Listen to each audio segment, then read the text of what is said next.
The Anacostia Community Museum is the only community museum within the Smithsonian, and we focus on issues and things that pertain to the everyday person. Because ordinary people's stories are sometimes undocumented, so you're not actually receiving a complete history without the everyday ordinary person's contribution to your community, to society. The Anacostia community is a community like other parts of Washington, D.C., is a community that's rapidly changing, and so we think it's important to document those changes. I realized growing up over here that this was kind of a unique situation. It was all Black, for one thing. You were surrounded by people who looked like you, who were accomplished.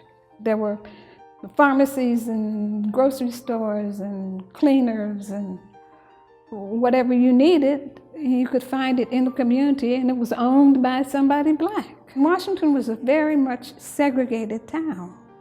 And so you knew where you could go and where you were welcome and where you weren't. And we were sandwiched between two white communities, and we had everything we needed in that space. The Dale-Patterson Family Collection is a collection of 4 generations of a family that lived in the Anacostia area.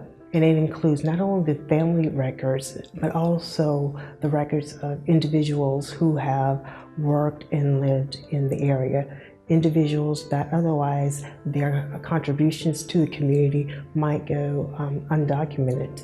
I saw the value of keeping these papers. They were handwritten, some of them. Some of them were in scrapbooks, pictures in scrapbooks, and I thought it was important.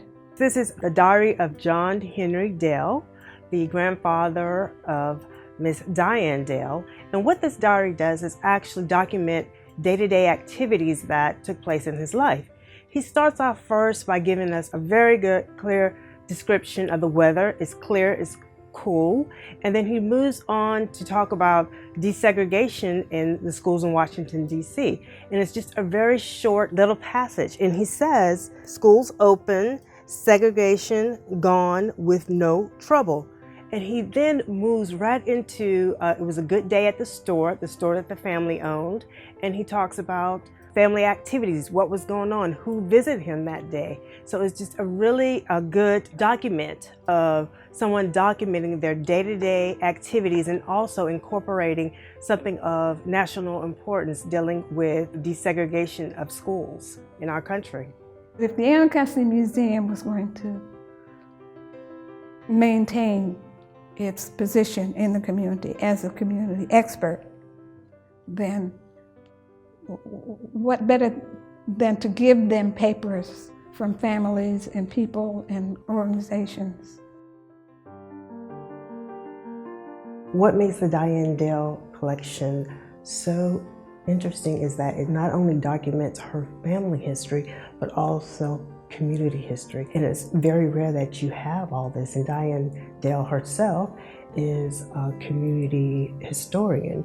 And it's pretty fascinating that she took the effort to actually collect all this material herself. We are a participatory archives, meaning that we really look at the communities, our curators and researchers, and find out what's valuable to the community, and we work with the community to preserve those records.